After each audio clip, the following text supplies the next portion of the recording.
All right, welcome everybody to another BD Boxing transmission. This is your host, Mr. BDA, and I sure am glad that everybody could be on board for this one. All right, so in this episode, we want to preview the upcoming Dennis Berinchyk versus Keyshawn Davis fight taking place on ESPN this Friday. That's right, Friday.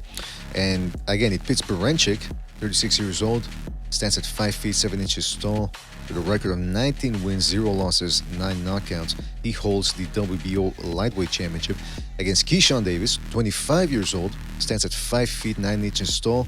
He's got a record of 12 wins, 8 knockouts. Very interesting fight, and I just want to give you my thoughts on some of the things we can perhaps expect and some of the things each guy has to avoid and some of the things they have to do to get this win.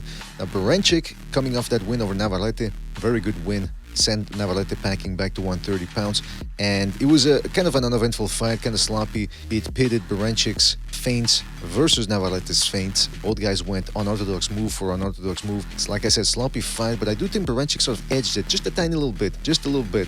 Certainly not going to be facing the same level of unorthodox or craft that Navarrete brought, because I do think Keyshawn Davis is more of a conventional boxer puncher than Navarrete, who throws a lot of feints, a lot of wide looping shots. So if Berinchyk could deal with that, then that really shows you what type of intelligence he has. But again, although Davis is not as unorthodox as Navarrete, he is a real lightweight, and he's more explosive at lightweight than Navarrete. Certainly has quicker hands than Navarrete. So that's something that Berinchyk is going to have to watch out for, because even though Navarrete has heavy hands, again, at lightweight, he was sort of out of his depth. That's why he went back down to 130. So what I'm saying is, Navarrete did manage to hurt Berinchyk in that fight.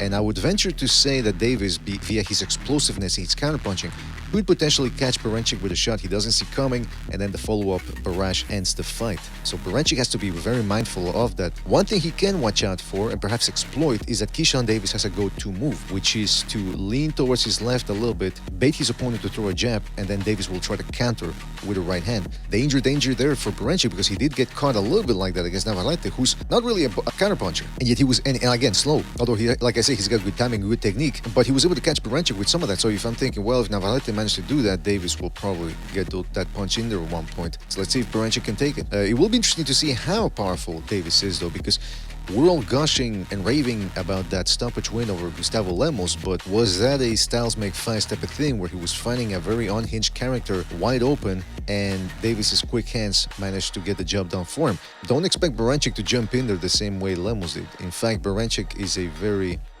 well-schooled guy, uses his legs very well to get in and out, nice tight guard, and expect him to fire off a lot of throwaway shots, which he's demonstrated in past fights, and which he sort of demonstrated against Navarrete, which managed to keep Navarrete a little bit on the reserve side, managed to impede him from just doing whatever he wanted, kept him busy, in other words. So I think that could work to his advantage against Keyshawn Davis, because Keyshawn Davis is a very reactionary type of fighter. As soon as you feint him, he will flinch, and he's got this go-to move too, which is to lean back. He likes a lean back counter, and that takes a lot of energy too, especially if the guy's just feinting you and you're leaning back straight away. And then even if you throw the punch, especially, that compounds rather the fatigue, because or the energy burning, because now you're missing the punch on top of that. So I think that's what Berinchyk has to do. A lot of feinting, a lot of firing throwaway shots, keep Keyshawn Davis busy, keep him guessing. Easier said than done, but we'll see if he manages to do it. Both guys are silver medalists, by the way. So it's an interesting matchup of ring intelligence in there. Keyshawn Davis, what he has to do is work that body. Again, Navarrete, coming up from 130 pounds, was able to hurt Berinchyk a couple of times. And I actually think Navarrete did his best work when he was going to the body, which he didn't do often, because again, easier said than done. Berinchyk was countering him there and keeping him busy with those throwaway shots, and again, very good defense from Berinchyk. But